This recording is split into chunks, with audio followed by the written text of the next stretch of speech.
I think every woman should know how to de-stress.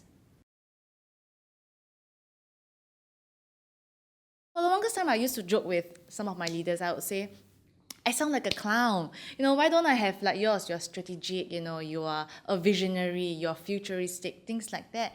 And I used to really question and wonder, am I meant to do this? Am I meant to lead and run a company? Am I meant to be a leader? And until I think early last year, when I was just having a chat with one of my leaders, and she just told me, Rach, actually what you have is not something that everybody has. As cliche as that sounds, it really hit me at my core and made me sit up and think that, hey, that's right, we're all unique. I'm unique and I'm special. And this is who God made me to be. And I would rather be the best version of myself.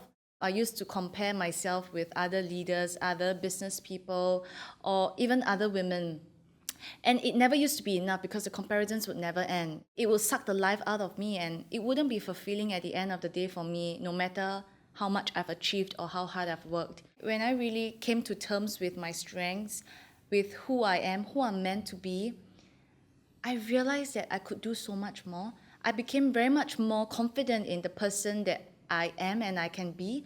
And I think it really showed in my leadership and in leading the company. I was much more clearer in the direction and the purpose of both myself and the organization. I have been dreaming of helping women. And there has always been a burden in my heart that I want to help women like myself, because I believe that I am able to work on my passions and my interests and work within my strengths because of someone who helped me along the way and someone who believed in me.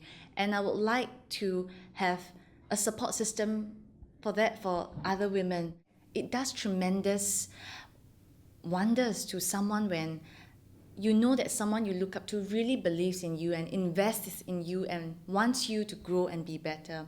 So I would like to do it on perhaps a more macro scale. So a time where I felt like I faced insurmountable odds was, I think 3 years ago, when two of my partners left the business to pursue their own passions and interests. It's almost like 4 legs at the table.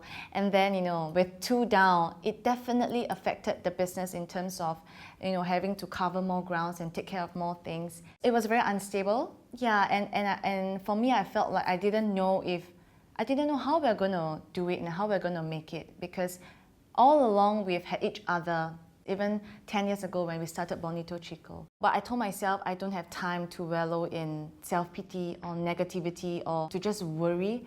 I really have to get going, to pick myself up, because I think the entire organization and the entire team relies on me to really move on and bring them to another level as well. I think business goes on and we still have to push on. But for me, I know I felt a sense of loss, definitely. And it was how I can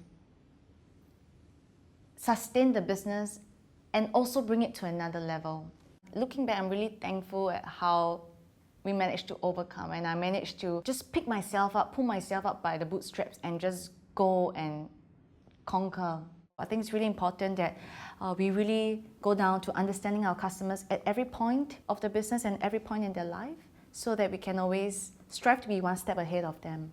Feel like a proud mama. Yeah, I think it's interesting how I'm always able to spot the clothes, and when people walk down the street, I get very excited, and whoever I'm with, be it my fiance or my best friends, I'll just point out, oh my God, look! Even until now, it's been I would say 10 years since we started selling online, and it still gets me excited and it still makes me feel proud.